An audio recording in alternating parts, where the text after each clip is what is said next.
ನಮಸ್ಕಾರ ಸ್ನೇಹಿತರೆ, ಇಂದಿನ ವಿಡಿಯೋದಲ್ಲಿ ನಾವು ಸೂರ್ಯನ ರಥದಲ್ಲಿರುವ ಕುದುರೆಯ ಬಗ್ಗೆ ಕೆಲವು ಮಾಹಿತಿಯನ್ನು ನಿಮಗೆ ನೀಡುತ್ತಿದ್ದೇನೆ. ಅಂದರೆ ಸೂರ್ಯದೇವನ ರಥ. ಪ್ರತಿಯೊಬ್ಬ ದೇವರಿಗೂ ತನ್ನದೇ ಆದ ವಿಶೇಷವಾದ ವಾಹನವಿದೆ. ಮಹಾದೇವನ ವಾಹನ ನಂದಿ, ದುರ್ಗೆಯ ವಾಹನ ಸಿಂಹ, ಶ್ರೀ ಗಣೇಶನ ವಾಹನವು ಇಲಿ, ಸುಬ್ರಹ್ಮಣ್ಯನ ವಾಹನವು ನವಿಲು.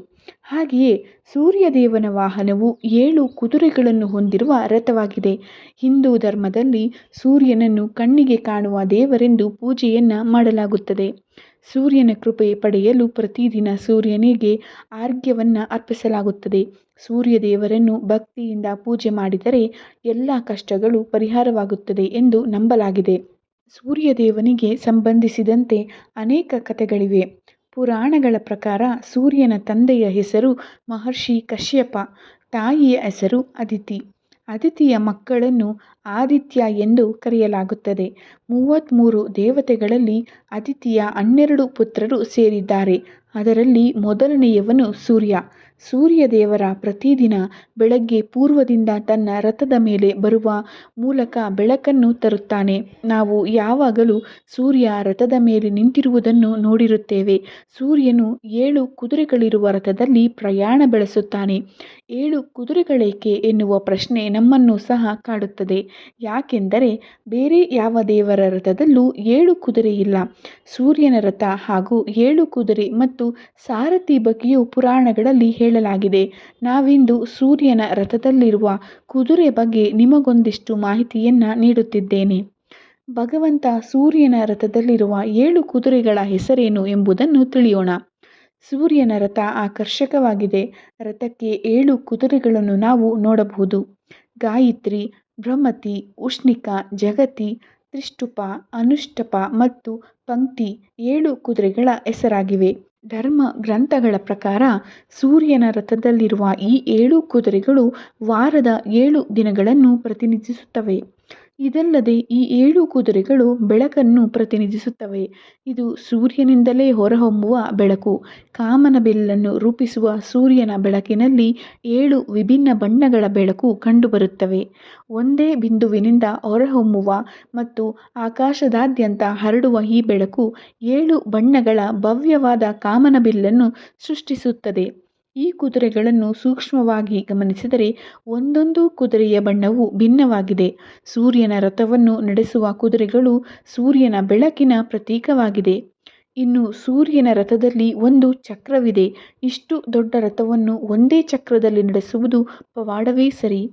ಆದರೆ ಈ ಚಕ್ರಕ್ಕೂ ಅರ್ಥವಿದೆ. ರಥದಲ್ಲಿರುವ ಒಂದು ಚಕ್ರ 1 ವರ್ಷವನ್ನು ಸೂಚಿಸುತ್ತದೆ. ಹಾಗೆಯೇ ಚಕ್ರಕ್ಕೆ 12 ಕಡ್ಡಿಗಳಿವೆ. ಅವು ವರ್ಷದ 12 ತಿಂಗಳನ್ನು ಸೂಚಿಸುತ್ತವೆ. ಸೂರ್ಯದೇವರ ರಥದಲ್ಲಿರುವ 7 ಕುದುರೆಗಳು ಜೀವನದ 7 ಪಾಠಗಳನ್ನು ಕಲಿಸುತ್ತವೆ. ಧೈರ್ಯ, ತಿಳುವಳಿಕೆ, ತಾಳ್ಮೆ, ಬುದ್ಧಿವಂತಿಕೆ, ಆಧ್ಯಾತ್ಮಿಕತೆ, ಪ್ರೀತಿ, ಸಂತೋಷ, ಜ್ಞಾನ, ಪರಿಶುದ್ಧತೆ ಎಲ್ಲವೂ ಇದರಲ್ಲಿದೆ. ಹಾಗೆಯೇ ಮನೆಯಲ್ಲಿ ಸೂರ್ಯನ ರಥದ ಚಿತ್ರವನ್ನು ಹಾಕಬೇಕು ಎನ್ನಲಾಗುತ್ತದೆ.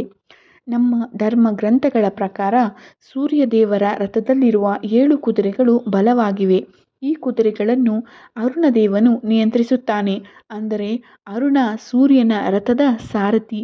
ಅರುಣ ಪಕ್ಷಿರಾಜ ಗರುಡನ ಅಣ್ಣ.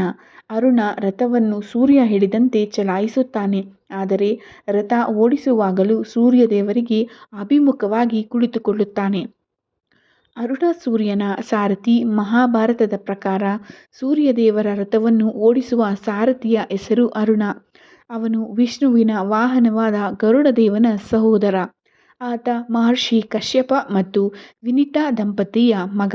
ದಂತಕಥೆಯ ಪ್ರಕಾರ ವಿನಿತಾ ತನ್ನ ಪತಿ ಮಹರ್ಷಿ ಕಶ್ಯಪರಿಂದ 2 ಬಲಿಷ್ಠ ಪುತ್ರರ ವರವನ್ನು ಬಯಸಿದಳು. ಮಹರ್ಷಿ ಕಶ್ಯಪ ವಿನಿತಾಗೆ 2 ಮೊಟ್ಟೆಗಳನ್ನು ಕೊಟ್ಟು, ಈ ಮೊಟ್ಟೆಗಳಿಂದ ನೀವು 2 ಬಲಿಷ್ಠ ಪುತ್ರರನ್ನು ಪಡೆಯುತ್ತೀರಿ ಎಂದು ಹೇಳಿದ್ದರು. ಬಹಳ ಹೊತ್ತಿನ ನಂತರವೂ ಮಕ್ಕಳು ಆ ಮೊಟ್ಟೆಗಳಿಂದ ಹೊರಬರದಿದ್ದಾಗ ಕುತೂಹಲದಿಂದ ವಿನಿತಾ ಸಮಯಕ್ಕೆ ಮುನ್ನವೇ 1 ಮೊಟ್ಟೆಯನ್ನು ಒಡೆದಳು. ಅರುಣ ಆ ಮೊಟ್ಟೆಯಿಂದ ಹೊರಬಂದ. ಆದರೆ ಅಕಾಲಿಕವಾಗಿ ಮೊಟ್ಟೆಯನ್ನು ಒಡೆದ ಕಾರಣ ಅವನಿಗೆ ಕಾಲುಗಳಿರಲಿಲ್ಲ. ಕೋಪಗೊಂಡ ಅವನು ತನ್ನ ತಾಯಿಯನ್ನು ದಾಸಿಯಾಗುವಂತೆ ಶಪಿಸುತ್ತಾನೆ. ಇದರ ನಂತರ ಅರುಣನು ಕಠಿಣ ತಪಸ್ಸು ಮಾಡಿದನು ಮತ್ತು ಭಗವಾನ್ ಸೂರ್ಯದೇವನ ರಥದ ಸಾರಥಿಯಾದನು. ಮಹಾಭಾರತದ ಪ್ರಕಾರ ಶಕ್ತಿಶಾಲಿ ಗರುಡನು ವನಿತೆಯ 2ನೇ ಮೊಟ್ಟೆಯಿಂದ ಜನಿಸಿದವನು. ಈ ರೀತಿಯಲ್ಲಿ ಅರುಣ ಮತ್ತು ಗರುಡ ಒಂದೇ ಸಹೋದರರು. ಅರುಣನ ಶಾಪದಿಂದಾಗಿ ಅವನ ತಾಯಿ ತನ್ನ ಮಲಮಗಳು ಕತ್ರುವಿನ ದಾಸಿಯಾದಾಗ ಗರುಡನು ಅವಳನ್ನು ಗುಲಾಮಗಿರಿಯಿಂದ ಮುಕ್ತಗೊಳಿಸಿದನು. ಅವನ ಪರಾಕ್ರಮವನ್ನು ಕಂಡು ವಿಷ್ಣುವು ಅವನನ್ನು ತನ್ನ ವಾಹನವನ್ನಾಗಿ ಮಾಡಿಕೊಂಡನು. ನಮ್ಮ ಹಿಂದೂ ಗ್ರಂಥಗಳಲ್ಲಿ, ಪುರಾಣಗಳಲ್ಲಿ ಸೂರ್ಯದೇವನ ಬಗ್ಗೆ, ಸೂರ್ಯದೇವನ ರಥದ ಬಗ್ಗೆ ಹಲವಾರು ಉಲ್ಲೇಖಗಳಿವೆ. ಸ್ನೇಹಿತರೆ, ಈ ವಿಡಿಯೋ ನಿಮಗೆ ಇಷ್ಟವಾಗಿದ್ದಲ್ಲಿ ಲೈಕ್ ಮಾಡಿ, ಕಮೆಂಟ್ ಮಾಡಿ, ಶೇರ್ ಮಾಡೋದನ್ನು ಮರೆಯಬೇಡಿ. ಹಾಗೆಯೇ ಸಬ್ಸ್ಕ್ರೈಬ್ ಮಾಡಿಕೊಳ್ಳಿ. ಧನ್ಯವಾದಗಳು.